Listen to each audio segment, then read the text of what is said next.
Assalamualaikum warahmatullahi wabarakatuh.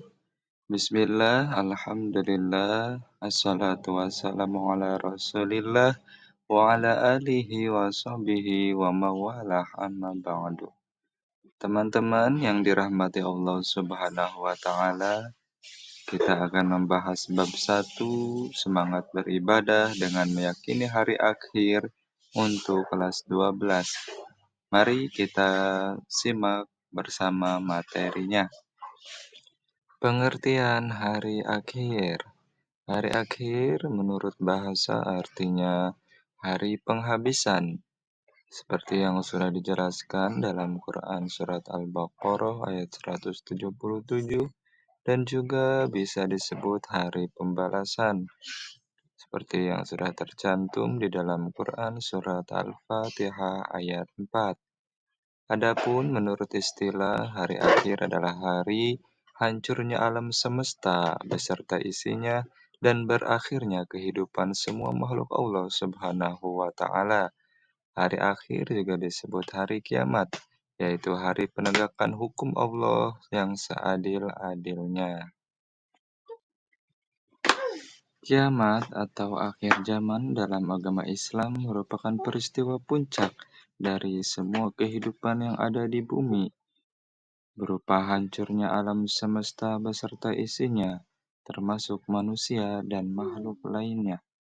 Kiamat merupakan awal dari kehidupan yang sebenarnya akan dilalui oleh manusia, sebab kehidupan yang kita jalani sekarang adalah fana atau sementara, sedangkan kehidupan yang kekal abadi adalah kehidupan di alam akhirat kelak. Bagi makhluk Allah Subhanahu wa Ta'ala yang bertakwa, menjalankan segala perintah dan menjauhi larangannya selama hidup akan mendapatkan kebahagiaan setelah melewati kiamat nanti dengan ganjaran nikmat yang abadi di dalam surganya Allah Subhanahu wa Ta'ala. Setelah kita membahas pengertian hari kiamat, kini kita akan membahas pembagian hari kiamat menurut Al-Quran. Yang pertama, kiamat sugro atau kiamat kecil. Kiamat kecil adalah kiamat yang terjadi pada sebagian makhluk Allah Subhanahu wa Ta'ala. Contohnya kematian seseorang, bencana alam, banjir, tsunami, tanah longsor, kebakaran, dan kecelakaan merupakan contoh dari kiamat kecil. Meskipun dinamakan kiamat kecil merupakan peristiwa dapat menyebabkan hilangnya nyawa dalam jumlah yang banyak seperti peristiwa tsunami di Aceh tahun 2004 yang lalu yang meninggalkan banyak cerita sedih sampai hari ini. Firman Allah Subhanahu wa Ta'ala dalam Quran Surat Ali Imran yang artinya, tiap-tiap yang berjiwa akan merasakan mati, dan sesungguhnya pada hari kiamat sajalah disempurnakan pahalamu. Barang siapa dijauhkan diri dari neraka dan dimasukkan ke dalam surga, maka sungguh ia telah beruntung. Kehidupan dunia itu tidak lain hanyalah kesenangan yang memperdayakan. Yang kedua yaitu kiamat kubro atau kiamat besar, di mana inilah kiamat yang sesungguhnya. Pada peristiwa ini berakhirnya seluruh kehidupan makhluk dan hancur leburnya alam semesta secara total dan serentak. Proses terjadinya hari kiamat tersebut dijelaskan oleh Allah Subhanahu wa Ta'ala dalam banyak ayat, di antaranya Quran Surat At-Takwir ayat 1-3 yang artinya, apabila matahari digulung, apabila bintang-bintang berjatuhan, dan apabila gunung-gunung dihancurkan. Dalam ayat-ayat tersebut, peristiwa kiamat merupakan kejadian yang sangat hebat, yaitu tatkala malaikat Israfil meniup sangkakala, kemudian bumi diangkat, gunung-gunung dibenturkan, dan terjadilah kerusakan hebat. Langit pecah bergelegar, benda-benda bumi pun bertebaran laksana kabut. Sementara manusia akan kacau balau kebingungan. Hanya Allah Subhanahu wa Ta'ala saja yang maha kekal. Tanda-tanda kiamat. Yang pertama, munculnya Dajjal. Yang kedua, kemunculan Imam Mahdi. Yang ketiga, turunnya Nabi Isa alaihi salam. Yang keempat, munculnya Ya'juj dan Ma'juj. Yang kelima, terbitnya matahari dari barat. Yang keenam, munculnya asap dukhon. Yang ketujuh, keluarnya Dabbatul Ar. Setelah mempelajari pembagian hari akhir, kini kita akan membahas periode hari akhir. Setelah alam semesta hancur secara total dan kehidupan semua makhluk Allah Subhanahu wa taala berakhir, maka mulailah manusia menjalani tahapan kehidupan baru dan proses menuju alam baqo. Tahapan tersebut dapat dijelaskan sebagai berikut. Yang pertama, Yaumul Ba'as, hari kebangkitan. Sesudah hancur dan musnahnya alam semesta termasuk manusia, terjadilah hari kebangkitan.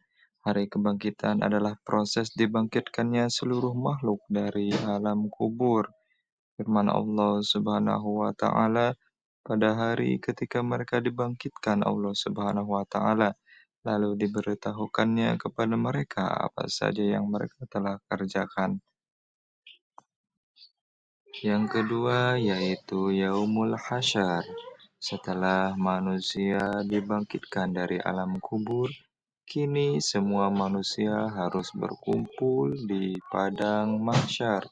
Kemudian semua manusia digiring ke tempat yang luas, yaitu padang mahsyar atau tempat berkumpul.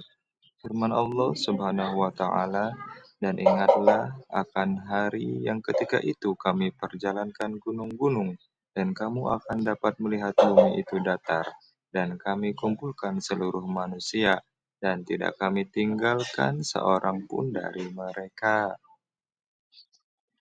Yang ketiga, buku catatan.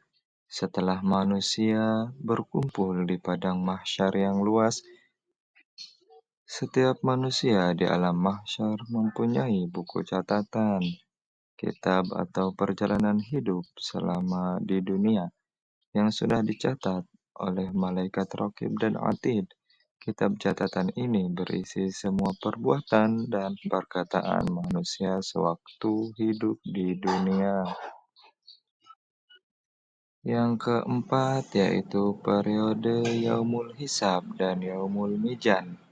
Yaumul Hisab adalah hari ketika Allah Subhanahu wa taala memperlihatkan semua amalan di akhirat untuk dihisab. Segala dosa besar dan kecil dihitung dengan seksama dan teliti. Yaumul Mizan adalah timbangan yang adil berisi kebajikan dan kejahatan yang telah diperbuat setiap manusia. Yang kelima yaitu periode As-Sirat. As-Sirat adalah jembatan yang terbentang di atas neraka menuju surga. Mudah atau sulitnya melewati jembatan As-Sirat itu tergantung kepada amal setiap manusia.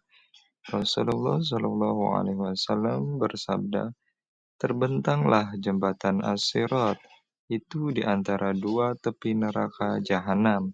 Hadis riwayat Muslim. Yang keenam, periode Yaumul Jaza. Yaumul Jaza yaitu suatu hari ketika semua manusia akan menerima balasan Allah Subhanahu wa taala. Jaza atau balasan yang diterima seseorang sesuai dengan amalannya selama ia hidup di dunia. Periode selanjutnya adalah balasan perbuatan baik dengan surga. Setelah seluruh manusia dihisab dan melalui timbangan, mereka diberikan balasan yang sesuai dengan amal perbuatannya. Pada saat itu terbagilah manusia menjadi dua golongan. Adapun bagi mukmin yang bertakwa kepada Allah Subhanahu wa taala pasti akan menerima balasan yang setara, yaitu berupa surga. Yang kedelapan, balasan perbuatan buruk dengan neraka. Adapun orang yang selama hidup di dunia lebih banyak mengerjakan perbuatan jahat, maksiat, tercela dan kafir kepada Allah Subhanahu wa taala, kufur kepada ajaran dan nikmat Allah Subhanahu wa taala, maka akan menerima balasan yang sesuai dengan apa yang telah dikerjakannya pula, yaitu neraka. Setelah kita mempelajari tentang pengertian hari akhir, pembagian hari akhir, dan periode setelah hari akhir, kini kita akan mengambil hikmah dari beriman kepada hari akhir. Yang pertama, meningkatkan ketakwaan kepada Allah Subhanahu wa taala. Yang kedua, segala perbuatan baik dan buruk pada akhirnya akan mendapatkan balasan. Yang ketiga, tidak mengutamakan kepentingan duniawi dibandingkan kepentingan akhirat. Menyadari bahwa tidak ada yang kekal di dunia ini. Yang keenam, muncul rasa kebencian yang dalam kepada kemaksiatan. Yang ketujuh, senantiasa termotivasi untuk beramal baik dan ikhlas. Yang terakhir, senantiasa menghindari niat-niat yang buruk apalagi melaksanakannya.